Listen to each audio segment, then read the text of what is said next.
Now, if I approximate with 10 lines instead of 9,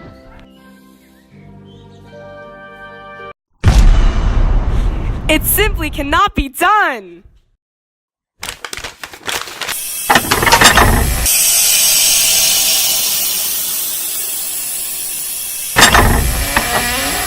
What is all this ruckus, Isaac? Control your temper. I am terribly sorry, Grandmother. I simply cannot model the altitude of a curve at a specific point. If only I had been able to stay at Cambridge. I would be so much more efficient in my work due to library access, but I had to leave when they closed it down.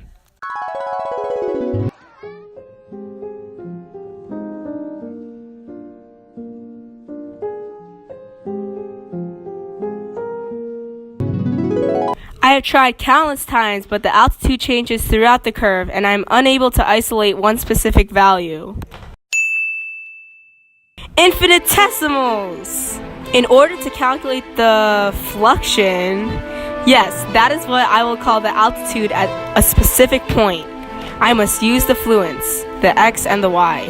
To calculate the derivative of the function y equals 5x squared plus 2 over 7, I first solve this equation for 0, leaving it with 7y minus 5 squared minus 2 equals 0.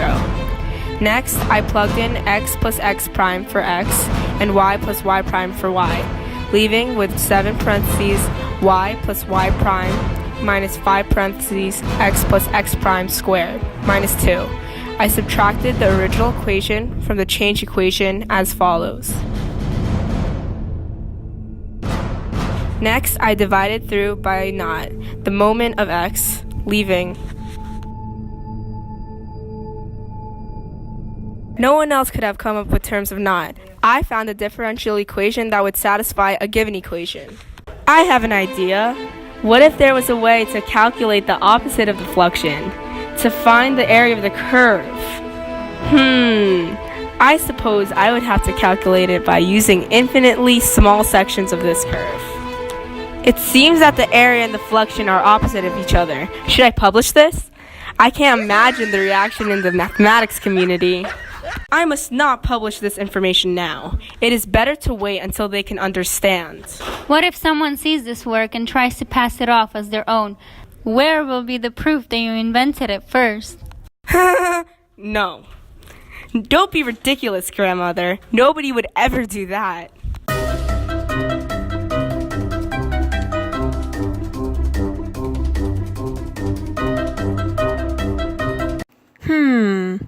How should I find the slope of a point on this curve? Aha! All I have to do is find dy, the change in y, and dx, the change in x. It's so easy. The change in y over the change in x. It is brilliant! Now that I've found the slope, how do I find the area? Aha! The opposite of derivative. I used ordinates and sequences of the differences of these ordinates to calculate the area under the curves. I will use the symbol, an elongated s, to indicate an antiderivative. I shall publish this work immediately. The world must know about this magnificent discovery. Mr. Newton, have you heard of the recent developments done by Leibniz? He published a paper showing infinitesimals and an equation for calculating the altitude at a specific point. What? This is outrageous! I was the one that created the method of fluxions. Leibniz cannot have the credit for my invention, which was stolen from me. Yes, sir. We'll have it brought before the Royal Society, sir.